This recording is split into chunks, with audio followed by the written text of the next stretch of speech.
My name is Martha Nitzberg, and I'm the Interpreter 1, or lead interpreter at Natural Bridges. There's a lot of hazard for the wildlife. If people are throwing plastic down or the plastic is blowing around, we have a lot of wild birds that nest on our cliffs. We've got birds that utilize our beach and our lagoon and our ponds and our creeks. And so the plastic comes down and goes into those, and they can get sick. They can suffocate. It's really a big problem. So I'm hoping that somebody can come up with a solution for that kind of plastic. To make plastic takes oil, and to take oil, you're affecting the earth. And anytime you burn, you're affecting the carbon dioxide. And so there's great concern about that. Especially here, we have the tide pool life. You know, we're getting warming already in our tide pools, and we have 2 species that have moved up from Southern California already. So our ocean is changing by 1 degree Celsius here in the Monterey Bay already. So we really need to be thinking about how we can make less impacts and what we can do in our life and how we can change what we do. I'm Paige Tambini. I've been interning with Save Our Shores for about 6 months, and I just came on staff as a contracted employee to do the dock walking program. The goal during the beach cleanups is kind of to bring the community together and there's sort of an educational component, kind of teaching about the Monterey Bay and the special features that kind of make it this hub of biodiversity.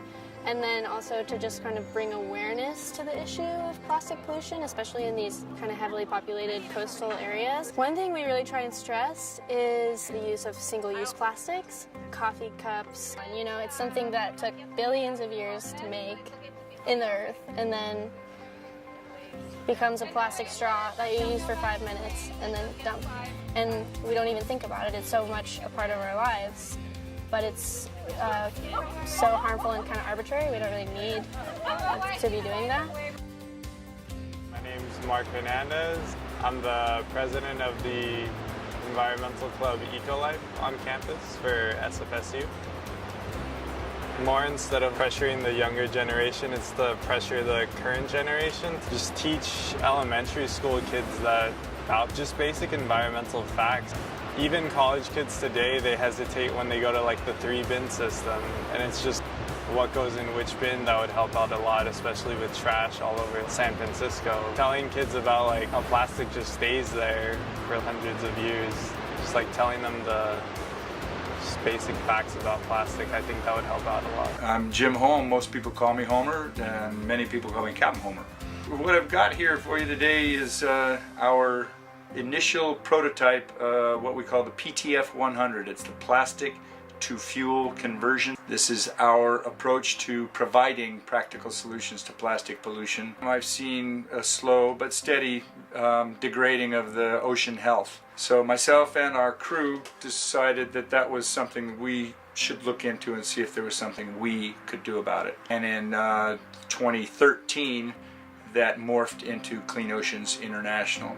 It is designed to convert plastic waste, many types of plastic waste, most notably types 2, 4, 5, and 6, that are the low and high density polyethylenes, the polypropylene and polystyrene. Our approach is to create what we call small scale plastic to fuel conversion systems, smaller and all the way down to tiny sized communities.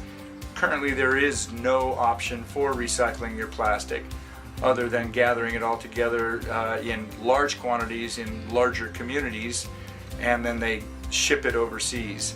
And there's also the cost and the carbon footprint of shipping it overseas to make it into something else. What we're doing is thermally breaking it down and back and reconfiguring it as a liquid. And that liquid is very close to our motor fuels, and with a little bit of chemical magic and some distillation processes created a product that meets all ASTM diesel fuel standards.